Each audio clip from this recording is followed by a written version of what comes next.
Hello students, मैं विशाल गुप्ता आपका teacher. इस वीडियो में मैं आपको क्लास 12 सब्जेक्ट मैक्रो इकोनॉमिक्स का जो हमारा चैप्टर चल रहा है फॉरेन एक्सचेंज रेट, उसका next topic fixed exchange rate कराने जा रहा हूँ। स्टूडेंट्स, इससे पिछली वीडियो में मैं आपको फ्लोटिंग एक्सचेंज रेट समझा चुका हूँ। अभी हम डिस्कस करेंगे फिक्स्ड एक्सचेंज रेट। तो चलिए स्टार्ट करते हैं इस टॉपिक को। आप मेरी वीडियो से अपने नोट्स भी बना लीजिए और रिवीजन भी यहीं से कर लेना। तो exchange rate is said to be fixed when it is set and maintained by the government. जब वो सेट या मेंटेन किया जाता है गवर्नमेंट द्वारा एट अ पर्टिकुलर लेवल, उसको हम बोलते हैं fixed exchange rate. The government में set it at a level higher और lower than the equilibrium exchange rate. Government इससे हायर या लोअर इक्विलिब्रियम लेवल के पॉइंट से ज़्यादा या कम पे डिटर्मिन कर सकती है, ठीक है, market forces of supply and demand के रेट से कम या नीचे कर सकती है। सो गवर्नमेंट की मर्जी होती है कि वो किस रेट पे इसको फिक्स करना चाहते हैं, क्योंकि जो आपको पता है इक्विलिब्रियम के जो रेट है मार्केट के सप्लाई एंड डिमांड पे निर्भर करते हैं, तो सरकार उसे हायर या लोअर रख सकती है।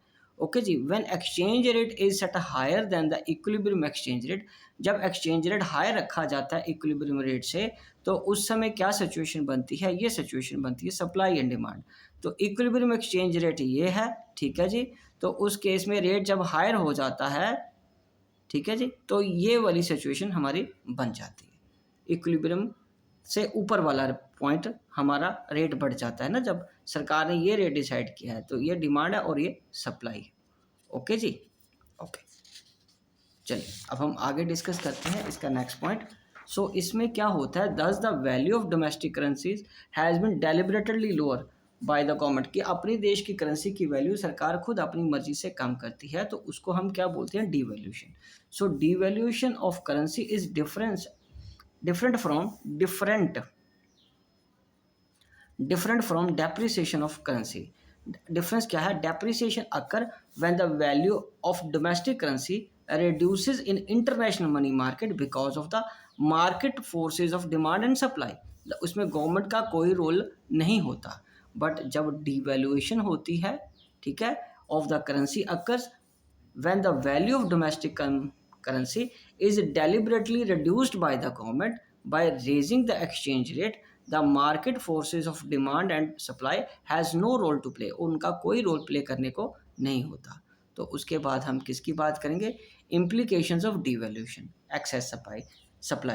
This would lead to a fall in the exchange rate, in which situation the very purpose of the devaluation would be lost। It therefore becomes essential for the government to absorb the excess supply। It is therefore become essential for the government to absorb the excess supply by way of its own purchase। अपनी purchase से वो supply को control कर लेती है of the foreign currency in the international money market. Accordingly governments reserve of foreign exchange must rise. इससे सरकार के जो रिजर्व्स हैं वो बढ़ जाते हैं, क्योंकि उन्होंने रेट कम रखा है तो ज़्यादा फॉरेन एक्सचेंज उनके पास आता है। अब हम बात करेंगे when exchange rate is set lower than the equilibrium rate. तो यहाँ से देखिए, ये आपका इक्विलिब्रियम का पॉइंट है डिमांड एंड सप्लाई के हिसाब से, और रेट लोअर आने से आपका ये वाला डिमांड एंड सप्लाई को टच करा है। ओके जी। सो दस the value of the domestic currency has been deliberately raised by the government, this is called revaluation. इसको हम क्या बोलते हैं? रीवैल्यूएशन बोलते हैं। Revaluation of a currency is different from the appreciation of the currency. Appreciation of the domestic currency occur when the value of domestic currency rises in the international money market because of the market forces of demand and supply। because of the market forces of demand and supply। Okay ji. और revaluation कब होता है? So the उसमें क्या होता है? Government का कोई रोल नहीं होता, ठीक है जी। और एप्रिसिएशन में गवर्नमेंट का कोई रोल नहीं होता, बट रीवैल्यूएशन कौन सा होता है? In the domestic currency occurs when the value of the domestic currency is deliberately raised by the government by lowering the exchange rate. The market forces of supply and demand play no role whatsoever. और इसके revaluation के implications क्या होते हैं? Revaluation leads to excess demand for the foreign currency in the international money market, and the RBI must fulfil this excess demand by realising supplies from its reserves and forex.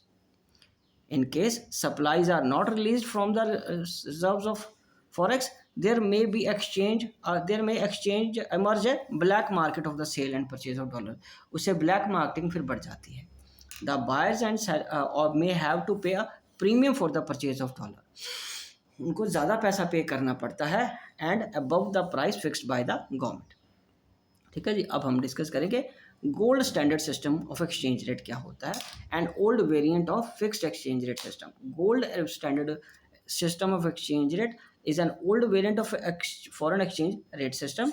इसमें क्या होता है, according to this system gold was taken as the common unit of parity between currencies of different country. किसी दो countries की currency को major करने के लिए, एक्सचेंज रेट डिसाइड करने के लिए गोल्ड को पैमाना माना जाता है.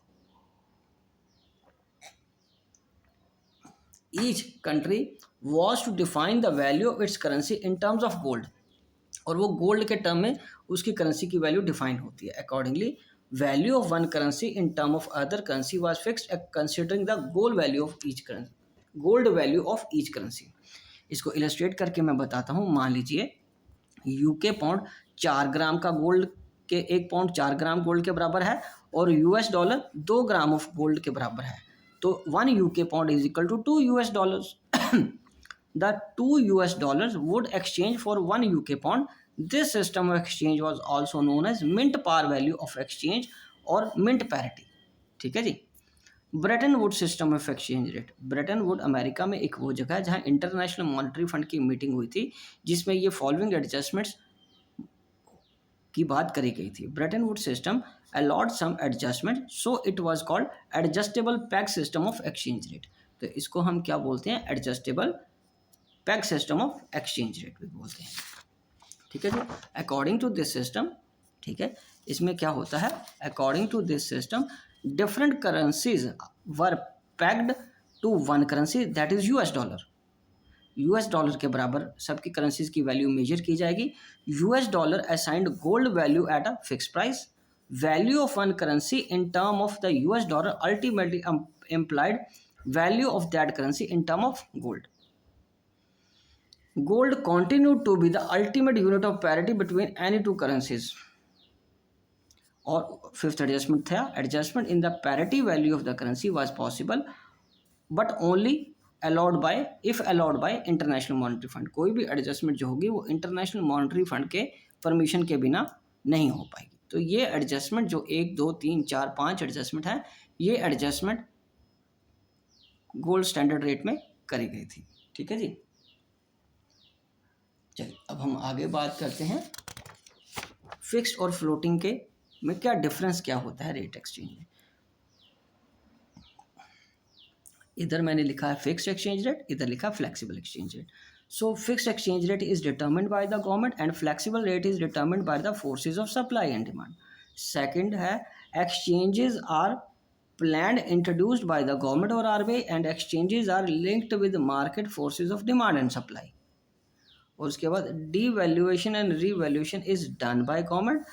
और flexible exchange rate में क्या होता है, depreciation and appreciation is done by the market forces. और ये किसके द्वारा होता है, मार्केट फोर्सेस द्वारा. और फिक्स रेट में government requires to keep large amount of the foreign exchange to maintain fix rate of exchange. यहाँ पे फिक्स रेट में सरकार को ज़्यादा रिजर्व रखने पड़ते हैं ताकि वो एक फिक्स रेट को रख सकें. Flexible exchange rate doesn't require any large stock of the foreign exchange. इसमें ज़्यादा स्टॉक ऑफ फॉरेन एक्सचेंज रखने की ज़रूरत नहीं पड़ती. ठीक है जी. और उसके बाद degree of speculation is very low और इस केस में degree of speculation is very high. ठीक है जी. ओके, ये डिफरेंस था. तो इसी के साथ ये टॉपिक और कल कंप्लीट होता है और मैं वीडियो भी यहीं कंक्लूड करता हूँ. आई होप कि आपको अच्छे से समझ आ गया होगा. ठीक है जी. Okay, done.